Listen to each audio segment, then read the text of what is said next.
A narration read by the Dark Outsider.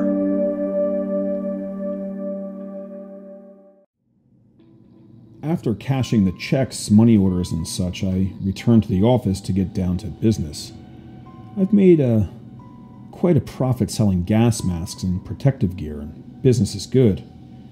After putting part of the money in the safe and in the cash box, I look over the stacks of orders.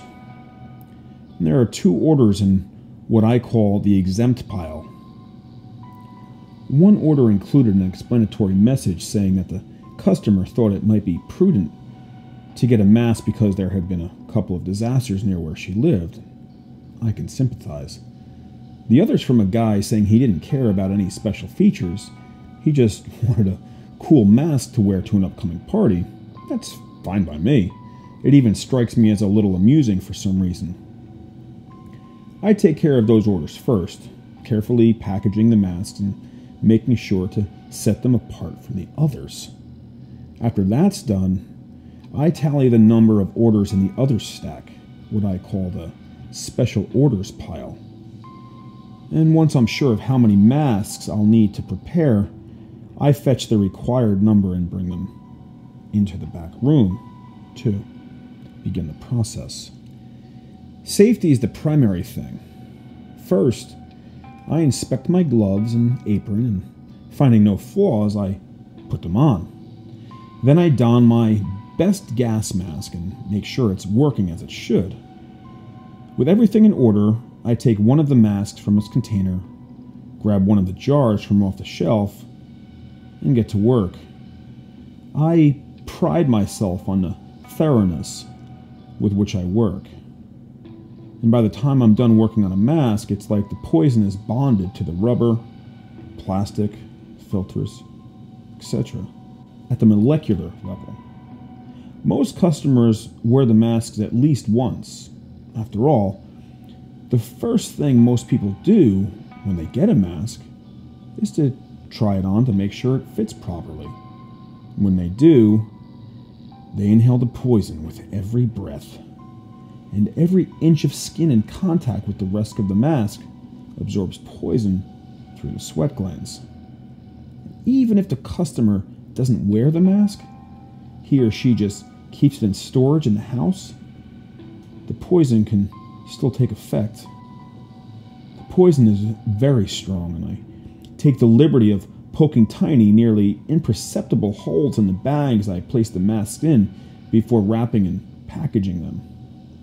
Poisonous fumes escape the bag and seep into the house, so chances are good the customer will still be poisoned to some extent. If the customer has ordered a complete hazmat suit, I hedge my bets by contaminating that too. Once the customers have sufficient amounts of the poison in their systems, they begin to succumb to paranoia and death. Some suffer cardiac arrest or respiratory failure. Others are driven to commit murder-suicide due to paranoia. It's easy for me to find obituaries, police blotters, and news articles, so it's simple to find the fates of the majority of my customers. There was a report from a nearby town of a man who went insane and shot his family members to death before taking a fatal dose of pills and booze. There was also an accident in another city of a woman who was shot to death by police after she took a gun and wandered through the streets raving and making violent threats, a case of unintentional suicide by a cop. I checked my customers' list against the police blotters and news reports, and sure enough, they were both on the special orders pile list. Sometimes I can tell beforehand that the poison is doing its work. For instance, there was a customer who, a couple weeks after receiving his mask, requested 5 more masks, making all sorts of claims about why he needed them. I could tell from the bizarre claims he made that he was deep into the paranoia stage. I told him not to worry, that I would send him the new shipment of masks expedited delivery at no extra cost, since he was such a good customer, and please let me know when the shipment arrived.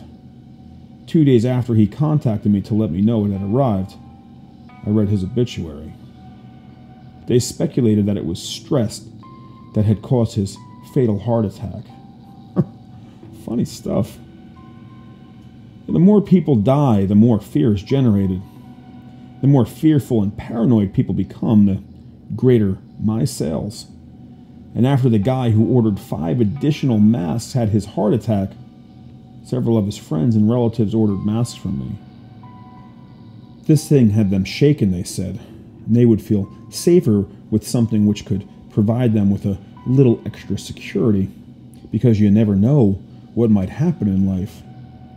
I told them I understood completely and that I would give them the exact same service I gave him.